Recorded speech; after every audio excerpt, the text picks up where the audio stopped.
Hey guys, I'm gonna show you the skullcandy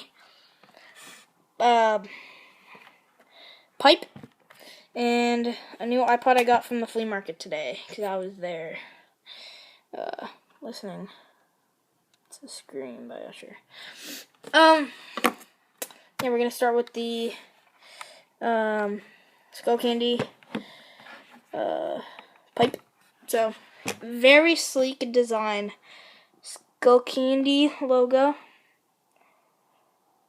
Very sleek.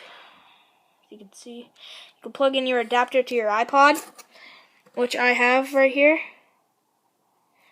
It's an iPod 4 Nano. So, yeah, it's not the iPod 5 Nano.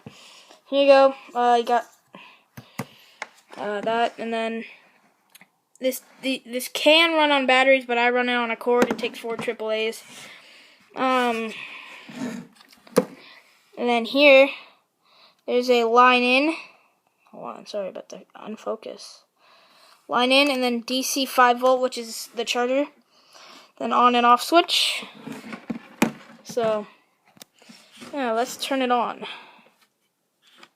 So you will see 2 blue LED lights.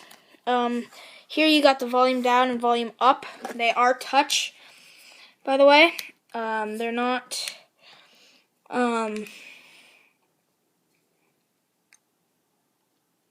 pressable. So, hey, we're gonna do this really quick. Yeah, here's a demo.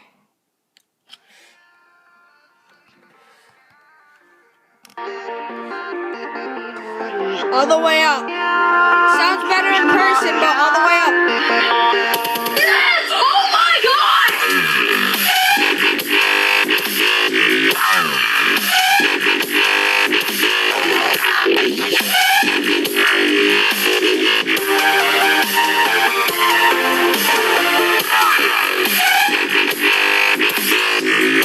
So see, you're not even pressing it. And when you press it, so I know they get really freaking strict with copyright purposes. So it's now charging. So yeah, guys, that's my review of the skullcandy pipe and the iPod 4. Well, I didn't really do a review, but this will be another video. So yeah, guys, this is my new setup, by the way. Oh, sorry about that, guys, but I have a light. Yeah, it's perfect. So yeah, guys, that's my review.